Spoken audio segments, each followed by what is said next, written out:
తప్పుల గురించి ప్రాయశ్చిత్తము చేయగా అతనికి క్షమాపణ దొరుకును. అది అపరాధ పరిహారార్థ బలి.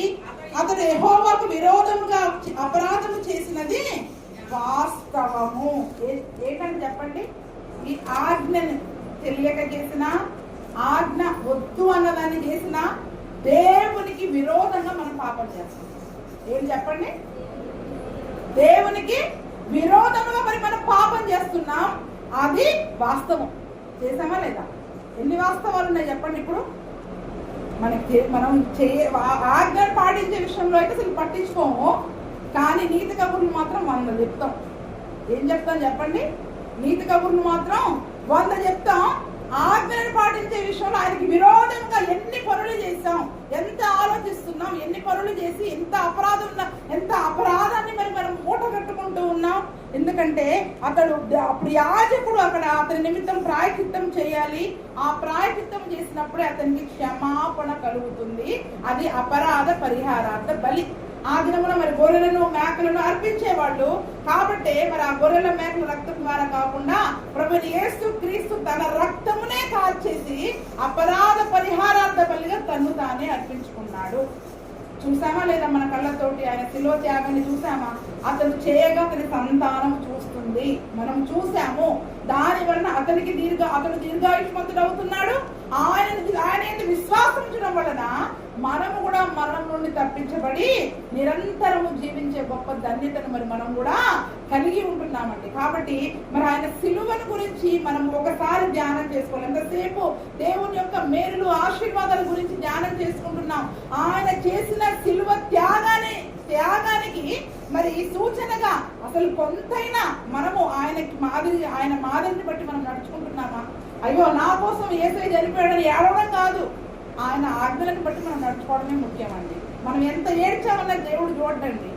ఎందుకు ఏడ్చామంటే ఆత్మల కొరకు, సంపాదన కొరకు మనం ఏడిస్తే మన కన్నీళ్లు గుడ్డులో దాచబడి ఉంటాయి. కానీ ఎంతసేపు ఊరికేనే ఏడ్చేసి మళ్ళీ వెళ్ళి అదే పాపాన్ని మాటికి చేస్తే అవంతా వ్యర్థమే, అదంతా కూడా వ్యర్థమైందే. అందుకనే మరి మనం చేసిన అపరాధములను బట్టి ఒకసారి మరి గతంలో తెలియక చేశాము, చేయకూడదని చెప్పిన వాటిని చేశాము, పరిశుద్ధమైన వాటి విషయంలో మరి మనం పొరపాట్లు చేశాము. వాటన్నిటి విషయమే దేవుడు తను తాను అపరాధ పరిహారార్థ బలిగా అర్పించుకున్నాడు కదండి. మళ్ళీ ఇప్పుడు చేయకుండా ఉంటున్నామా? అది మన కాదు. ఇప్పుడు మళ్ళీ అవే పనులని మరి మనం చేయకుండా ఉండగలుగుతున్నామా? చూడండి 2వ దినవృత్తాంతములు 19:10. 2వ దినవృత్తాంతములు 19:10.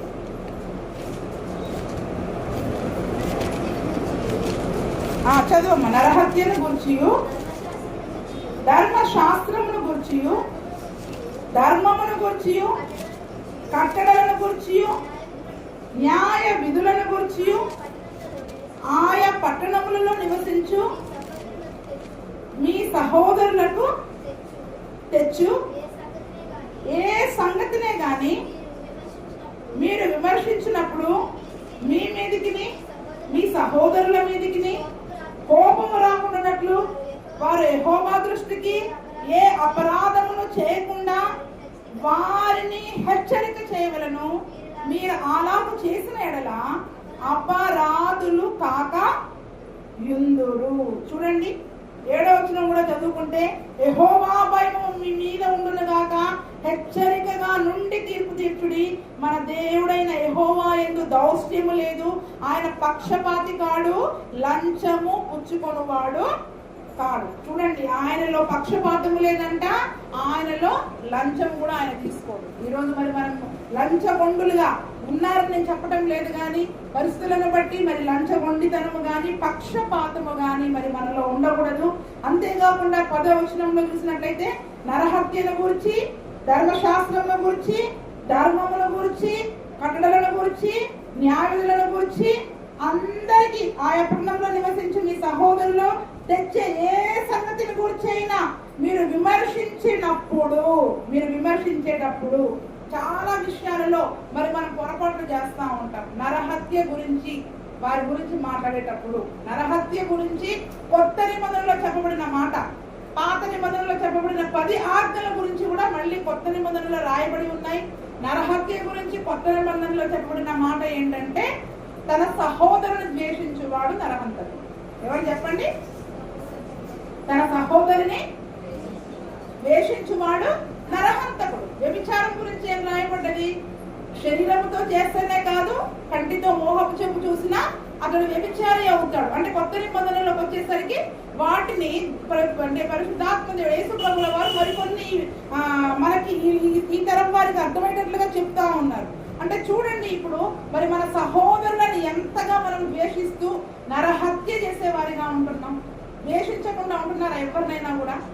చాలా మంది ఏమనుకుంటారంటే నేను ఎవరిని ద్వేషించానండి, ఆ ఒక్కరిని తప్ప. చెప్పండి, ఎవరు? ప్రతి ఒక్కరి జీవితంలో ఒకరు ఉంటారండి. ఉంటారా ఉండరా? అది ఎవరన్నది వాళ్ళకి తెలుస్తుంది. ప్రతి ఒక్కరి జీవితంలో ఒకరు ఉంటారు. 99 విషయంలో నేను చాలా కరెక్ట్గా ఉన్నానండి, ఆ ఒక్కరిని మరుగు చేసి పట్టేస్తాను. ఏం చేస్తాను చెప్పండి? ఆ ఒక్కరిని బయటికి కనబడనీయం. అందుకనే మరి మొన్నటి వరకు ఏం నేర్చుకున్నాం?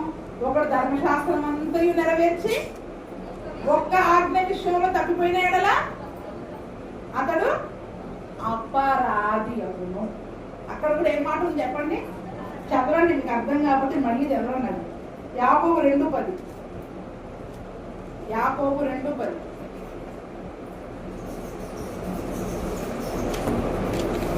నేను అపరాధం గురించి చెప్తా ఉన్నాను కదా, అందుకనే అపరాధం ఎలా వస్తుందన్న సంగతి కూడా చెప్తా ఉన్నాను. ఇప్పుడు మనం ఎట్లా అపరాధులం అవుతా ఉన్నాం చూడండి. యాకోబు 2:10.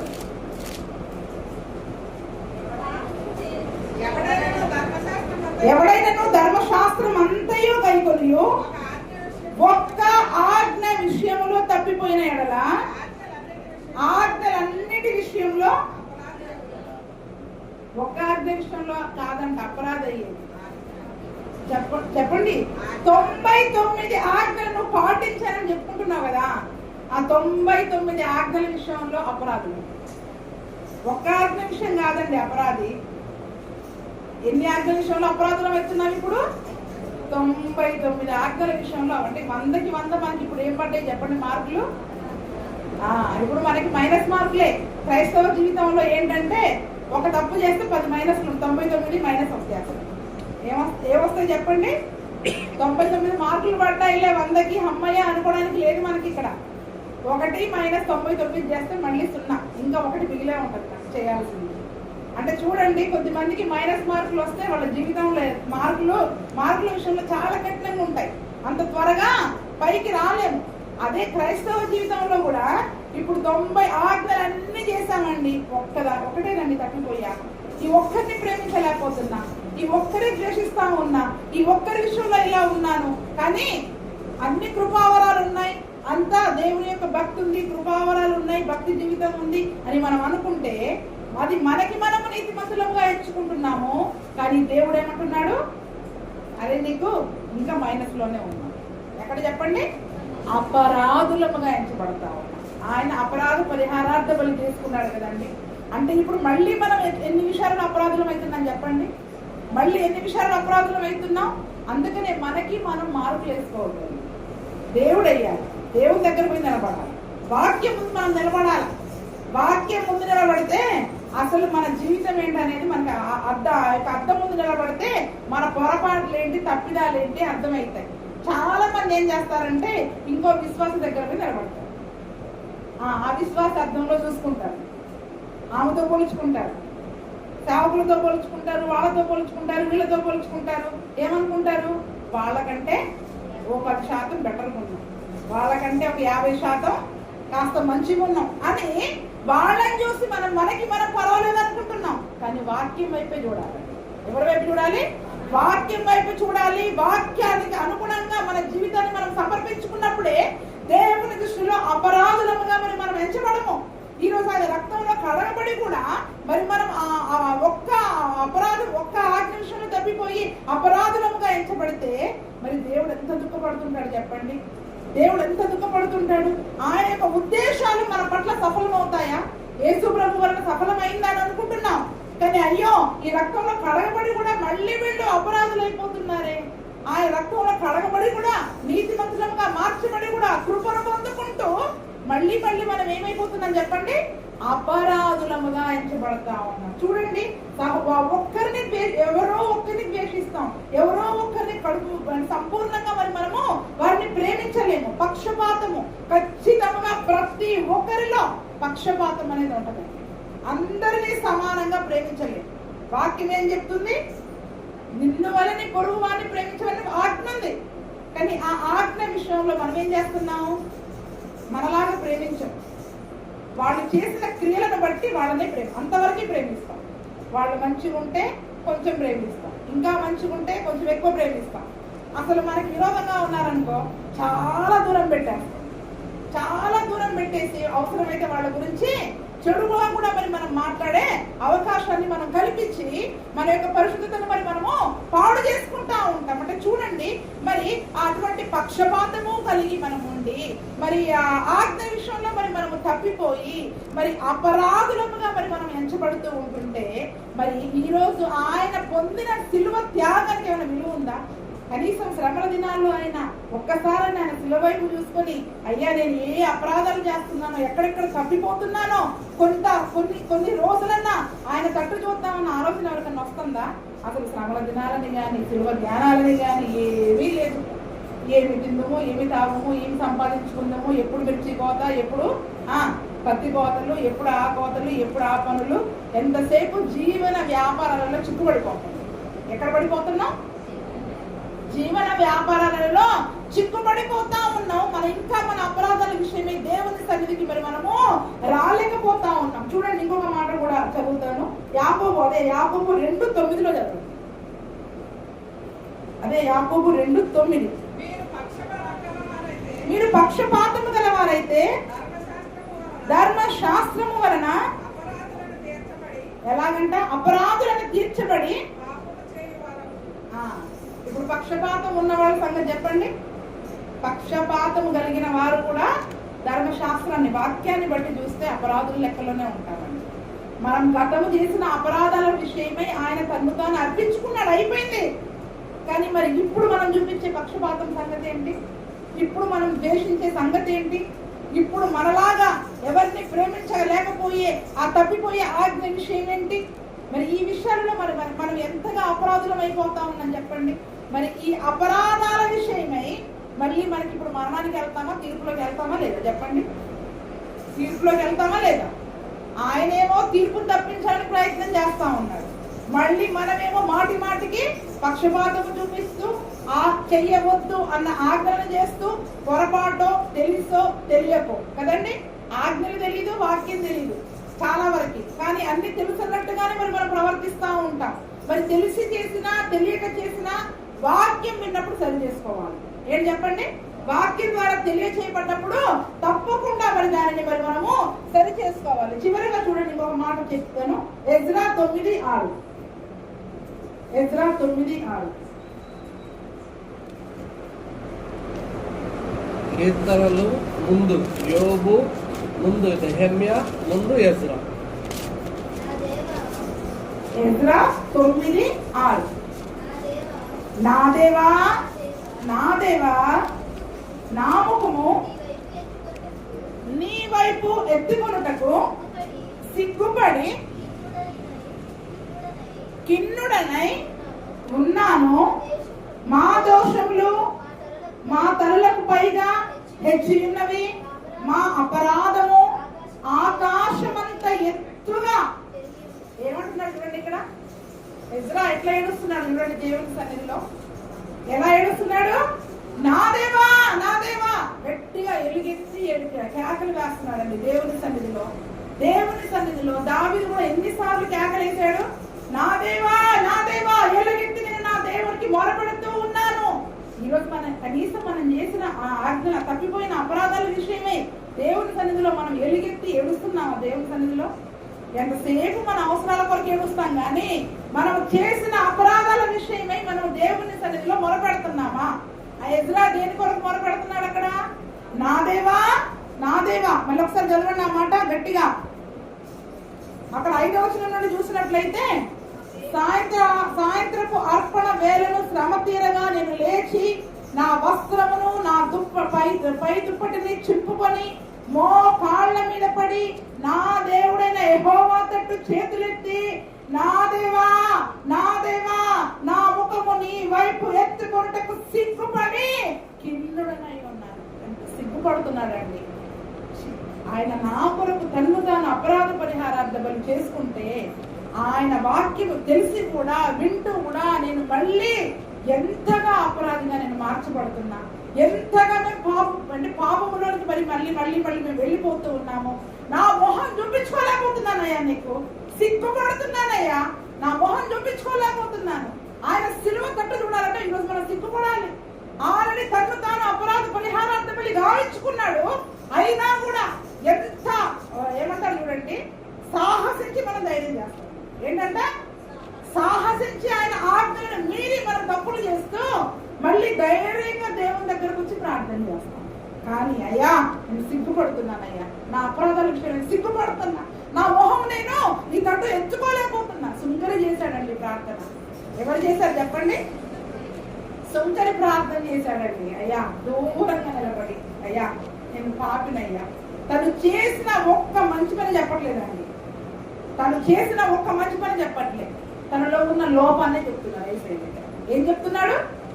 ఇప్పుడు మనం ఏం చెప్తాం చెప్పండి? నాలో ఈ లోపం ఉంది, పాపులలో నేను ప్రధాన పాపిని పౌలు కూడా ధైర్యం ఒప్పుకున్నాడండి. నాలో ఈ పాపం ఉందని, ఈరోజు నాలో ఈ పొరపాట్లు ఉన్నాయి, నాలో ఈ పాపం ఉంది. వారి యొక్క పాపాలను బహిరంగంగా పరిశుద్ధ గ్రంథంలో అందరి కొరకు దేవుడు రాయించాడు. ఎందుకు రాయించాడు? ఆ పాపాలను చూసి మళ్ళీ మనం పాపం చేయకుండా. ఈరోజు మనకి ఏంటంటే మన పాపాల గురించి చెప్పుకోవడానికి మనకు సిగ్గు. ఏంటి చెప్పండి?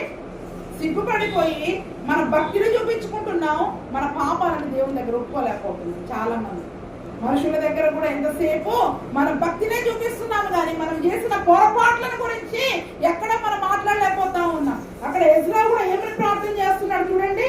బట్టలు చింపుకున్నాడు, నేల మీద మోకాళ్ళ మీద పడి ఆయన తట్టు రెండు చేతులు కూడా ఎత్తి నా దేవా నా దేవా నా ముఖము నీ వైపు ఎత్తుకొనుటకు సిగ్గుపడి కిన్నుడనై ఉన్నాను. అయ్యా సిగ్గుతో తల వంచుకుంటున్నానయ్యా, నేనేం చేయాలి? అసలు మా దోషములు మా తల్లకు పైగా హెచ్చి ఉన్నవి, మా అపరాధము ఆకాశమంతా ఎత్తుగా పెరిగిపోయింది. ఏంటంటే మన అపరాధాలు, ఎందుకంటే ఇంతకాలం ఆయన సిలువ దగ్గరికి వచ్చి క్షమించమని అడగట్లేదు కదా, అందుకనే ఒకటికి ఒకటి. ఇప్పుడు ఈ ఒకటి తప్పిపోతే ప్లస్ ఎన్ని అయినాయి చెప్పండి? ప్లస్ 99 అయ్యి 100 అయినాయి కదండి. అంటే మనం ఉదాహరణకి 99, 100 అని చెప్పుకుంటున్నాం, కానీ ఆజ్ఞల విషయంలో మరి చాలా ఉన్నాయి. కాబట్టి ఇప్పుడు అవన్నీ ఒకదానిపైన ఒకటి మన అపరాధాలను పెడితే ఎక్కడికి వెళ్ళిపోయాయంట? తలకి ఎత్తుగా అయిపోయి, అంటే మనకంటే ఎత్తు అయిపోయి ఆకాశం అంత ఎత్తుగా మా యొక్క అపరాధాలు అక్కడికి వెళ్ళిపోయాయి. మా యొక్క అపరాధాలు ఆకాశం అంత ఎత్తుగా పెరిగిపోయినాయి. మా పితరుల దినము మొదలుకొని నేటి వరకు మేము మిక్కిలి అపరాధులం. అంటే తన అపరాధములే కాదండి, తన తల్లిదండ్రుల అపరాధం, పితరుల అపరాధములను కూడా అక్కడ ఒప్పుకుంటా ఉన్నారు వాళ్ళు. ఒకవేళ వాళ్ళు ఏదైనా చేసిన ఆ దోష శిక్షను బట్టి కూడా మరి మేము ఆ దోష శిక్షను మేము అనుభవిస్తున్నామేమో. ఎందుకంటే మరి దేవుని ఆజ్ఞలను పాటించని విషయంలో 3-4 తరముల వరకు దోష శిక్ష ఉంటుంది కదండి. 3-4 తరాల వరకు ఆ యొక్క దోష శిక్ష అనేది ఉంటుంది. కాబట్టి మరి వాళ్ళు చేసిన పాపాలు, వీళ్ళు చేసిన పాపాలు అన్ని ఒకదానిపైన ఒకటి పుస్తకంలో వేరిస్తే ఆకాశం అంత ఎత్తుగా ఉన్నాయి. కాబట్టి మా పితరుల దగ్గర నుంచి కూడా మేము చాలా తప్పులు పొరపాట్లు చేశాము, మేము అపరాధులమయ్యా. మా దోషములను బట్టి మేమును మా రాజులను మా యాజకులను అన్య దేశముల రాజులకును ఖడ్గమునకును చెరకును దోపుకును నేటి దినమున ఉన్నట్లు అప్పగింపబడుట చేత మిగులు సిగ్గు నొందిన వారమైపోయాం. ఎందుకంటే ఆ యొక్క దోషాలను బట్టి వాళ్ళు దేనికి అప్పగించబడ్డారంట? ఖడ్గానికి, ఖడ్గం చేత చంపబడ్డానికి, చెరకు బానిసలుగా మరి అశ్షూరు రాజులు, బబులోను రాజులు వీళ్ళని ఏం చేశారు? బానిసలుగా తీసుకొని వెళ్ళిపోయారు. అలా ఖడ్గానికి, చెరకి, దోపుకు మన యొక్క ఆస్తిపాస్తులన్నీ దోచుకుంటారంట. ఎవరు దోచుకుంటాడు చెప్పండి? మన రోగాలు ఎవరు దోచుకుంటారు? హాస్పిటల్ వాళ్ళు, డాక్టర్లు. ఏది దోచుకునేది? దొంగయు దోచుకునేవాడు అపవాది ఏం చేస్తాడు? రోగాలు కల్పించి 24 గంటలు హాస్పిటల్ చుట్టూ తిరిగి వాళ్ళ డబ్బులన్నీ చేసుకునేటట్లు, అప్పుల పాలైపోయి డబ్బులన్నీ నష్టం చేసుకునేటట్లు, దోపునకి. ఇదంతా దోష శిక్ష. ఏంటి చెప్పండి? దోష శిక్ష. బానిసలుగా అయిపోవడం. ధైర్యంగా నీతిమంతులముగా మరి తలెత్తుకుని తిరగవలసిన మనము సిగ్గుపడి తలదించుకొని బ్రతికే ఆ యొక్క పరిస్థితి ఎందుకు వస్తుంది? మన అపరాధముల మూలముగా, దేవుని ఆజ్ఞల విషయంలో తప్పిపోవడం మూలముగా, తెలియక చేసినా తెలిసి చేసినా వాటిని ఒప్పుకోక పోవడం ద్వారా మరి ఆ యొక్క దోష శిక్షను మరి మనము అనుభవిస్తా ఉన్నాం. ఆ దినమున మరి వాళ్ళు ఇజ్రాయేలు ప్రజలు విగ్రహారాధికులుగా అన్య స్త్రీలను వివాహము చేసుకొని మరి బహు భయంకరమైన ఏ దేవుడు వద్దన్నయన్నీ చేశారండి. వద్దు వద్దు వద్దు వద్దు ఎన్ని ఆజ్ఞలు ఉన్నాయో మేము చేస్తాం అన్ని చేశారు. దేవుడు ఏం చేశాడు? ఇంకా వారిని విడిచిపెట్టేశాడు. కాబట్టి వారిని శత్రురాజులు తీసుకెళ్లిపోయారు, వాళ్ళ ఆస్తిపాస్తులు తీసుకుపోయారు, వాళ్ళ ఇల్లు తీసుకుపోయారు, వారి భార్యలని, వారి పిల్లలని అందరినీ చెరగా తీసుకొని పోయారు. ఈరోజు మన యొక్క పిల్లలు, మన కుటుంబాలు అపవాది చెరలో ఉండడానికి కారణం ఏంటి చెప్పండి? మన అపరాధములు, మన యొక్క అపరాధములు. అందుకనే తన్ను తాను అపరాధ పరిహారార్థ బలి. అయ్యో, ఈ రోజు దేవుడు లోకాన్ని ప్రేమించినప్పుడు మరి మనం అటువంటి బానిసత్వంలో ఉండడం దేవుడికి ఇష్టం లేక మనల్ని విడిపించడానికి తన ఏకైక కుమారుణ్ణి అపరాధ పరిహారార్థ బలిగా చేసి ఆయన నలగొట్టడానికి ఇష్టపడతాడు. ఎందుకు? మన పైన ప్రేమ. దేనిపైన ప్రేమతో? మనందరిపైన ప్రేమతో ఆయన తన ఏకైక కుమారుడైన యేసు ప్రభుని కూడా నలగొట్టబడి, అతన్ని నలగొట్టి వ్యాధిగ్రస్తునిగా చేసి కలువరి సిలువలో అపరాధ పరిహారార్థ బలి గావిస్తే ఈరోజు మరి మనము ఆ యొక్క రక్తము వలన విమోచనము పొందుకున్న మనము, ఆ యొక్క కృపాదానాన్ని పొందుకున్న మనము మరి మళ్ళీ అపరాధములు చేయకుండా ఉండగలుగుతున్నామా? మళ్ళీ పక్షపాతము చూపిస్తూ ఆజ్ఞల విషయంలో తప్పిపోతూ మళ్ళీ అవే అపరాధములను మరి మనం చేసినట్లయితే దేవుని యొక్క తీర్పులోనికి మనం వస్తామంట. ఎక్కడికి వస్తామంట? దేవుని యొక్క తీర్పులోనికి మనం వస్తాం. ఆ తీర్పు దినం మనం చేసిన క్రియల మూలముగా మరి మనకి ఆ యొక్క దేవుడు జీవ గ్రంథంలో మనం చేసిన క్రియలను బట్టి అక్కడ తీర్పు తీర్చే అవకాశం ఉంది. చివరిగా ఇంకొక మాట చూడండి, మత్తయి 6:14. మనం చేయవలసింది ఏంటంటే మొట్టమొదటిగా ఎజ్రా వలె దేవుని సన్నిధిలో మనల్ని మనము తగ్గించుకొని సుంకరి వలె ప్రార్థన చేయాలి. అయ్యా, మా అపరాధాలు తల కంటే ఎత్తుగా ఉన్నాయి కాబట్టి మమ్మలను క్షమించు, మా దోష శిక్ష నుండి తప్పించు, నీ రక్తంతో మమ్మల్ని కడుగు అని మరొకసారి ఆయన సిలువ తట్టు చూడాలి. మనల్ని మనం విరగొట్టుకుని నలగొట్టుకొని ఆయన ఏ రీతిగా తన్ను తాను విరగొట్టుకున్నాడో నలగొట్టుకున్నాడో మన హృదయాలను కూడా విరగొట్టుకుని నలగొట్టుకుని ఆయన సన్నిధిలో మన యొక్క పాపములను మరి మనము పశ్చాత్తాపడాలి. అప్పుడు ప్రాయచిత్తము వలన మనకి క్షమాపణ అనేది దొరుకుతుంది. రెండవది చూడండి 6:14, మత్తయి 6:14. మనుషుల అపరాధములను మీరు క్షమించిన ఎడల మీ పరలోకపు తండ్రియు మీ అపరాధములను క్షమించుము. అంటే ఎవరిపైన ద్వేషం పెట్టుకున్నావో, ఎవరిపైన మరి ఇంతవరకు నువ్వు పగ పెట్టుకున్నావో, ఎవరి విషయంలో అయితే నువ్వు పక్షపాతము చూపించావో వాటన్నిటి విషయంలో ఇప్పుడు ఏం చేయాలా చెప్పండి? వాటన్నిటి విషయంలో ఏం చేయాలి? ఎవరి విషయంలో మీరు పక్షపాతం చూపిస్తున్నారో, ఎవరిని ద్వేషిస్తున్నారో ఆ ఒక్క తప్పును ఒప్పుకున్నారనుకోండి, ఆ ఒక్క వ్యక్తిని క్షమించారనుకోండి, ఆ ఒక్క వ్యక్తిని ఆ విషయంలో, ఆ పాపం విషయంలో మిమ్మల్ని మీరు సరి చేసుకున్నారనుకోండి, అప్పుడు దేవుడు కూడా మన అపరాధాలను ఏం చేస్తాడు? ఉందా లేదా? అక్కడ అపరాధం ఉందా, పాపం ఉందా? ఏమన్నా చెప్పండి. అక్కడ మీ పరలోకపు తండ్రియు మనుషుల అపరాధములను మీరు క్షమించిన ఎడల మీ పరలోకపు తండ్రియు మీ అపరాధములను క్షమించును. మీరు మనుషుల అపరాధములను క్షమింపకపోయిన ఎడల మీ తండ్రియు మీ అపరాధాలను క్షమించడు. ఈరోజు మనం ప్రార్థన చేయడమే కాదు, నెహెమ్యా ఎజ్రా లాగా సుంకరి లాగా మొట్టమొదటిగా ఏం చేయాలి? మనం క్షమించబడాలంటే ఇంకొకరిని క్షమించాలి. ఆ క్షమించలేకుండా మనం ఎంత దేవుని సన్నిధిలో ప్రార్థన చేసినా మన అపరాధాలని ఆయన క్షమించడు. అందుకని అందరినీ క్షమించాలి, సమాధానము కలిగి దేవుని సన్నిధిలో మనం ఎజ్రా వలె, నా దేవా నేను సిగ్గుపడు సిగ్గుపడుతున్నా, నా అపరాధాల విషయం నేను సిగ్గుపడుతున్నా. అయ్యా, నా అపరాధాలు, నా దోషాలు చాలా ఎత్తుగా ఉన్నాయి. మనకు తెలుసు ఎన్ని ఆజ్ఞల విషయాలు తప్పిపోతున్నామో, ఎన్ని పొరపాట్లు చేస్తున్నామో, పరిశుద్ధమైన దేహం విషయంలో ఎంతగా మనం అపవిత్రులమైపోయామో. మన నాలుకతో మాట్లాడిన మాటలు చెడ్డ మాటలే గాని, ఇతరుల గురించి మాట్లాడిన విమర్శలే గాని, దేన్ని బట్టి మరి మనం తీర్పులోకి వస్తున్నామో అన్నిటి విషయమై ఆయన సన్నిధిలో మా దోష శిక్షణ నుంచి నువ్వు మమ్మలను విడిపించు ప్రభువా అని మనం దేవుని సన్నిధిలో ప్రార్థించే వారంగా ఉన్నట్లయితే ఆయన మన అపరాధాలను క్షమిస్తాడు. ఏంటండి? ఆయన మన అపరాధాలను క్షమిస్తాడు. ఈ మాట చాలా మందికి తెలుసు, కానీ క్షమించే దగ్గరే అందరూ కూడా ఆ ఒక్క దగ్గర ఏమైపోతుంటారు చెప్పండి? క్షమించలేరు. ఆ ఒక్కరిని క్షమించలేక మిగిలిన అన్ని ఆజ్ఞల విషయంలో మరి మనం తప్పిపోయే వారముగా ఉంటూ ఉన్నాం. కాబట్టి అందరినీ క్షమించండి. దేవుని సన్నిధిలో ఎజ్రా వలె ఆయన యొక్క సిలువ నీడలో చేరి ఆయన రక్తములో మరొకసారి మనల్ని మనం ఏం చేయాలి? మన అపరాధముల విషయమై మనల్ని శుద్ధీకరించుకోవాలి. ఆయన రక్తము ద్వారా మనల్ని మనము కడుగుకునే వారముగా మరి మనం ఉండాలి. ఎందుకంటే దేవుడు చేసిన పుణ్యకార్యం మనకి ధైర్యం ఏంటంట? ఈరోజు మనకున్న ధైర్యం ఏంటంటే, ఎంత సిగ్గుతో ఉన్నా ఆయన పాదాల మీద పడితే ఆయన క్షమించే దేవుడు. ఏంటంటే చెప్పండి? ఆయన క్షమించే దేవుడు.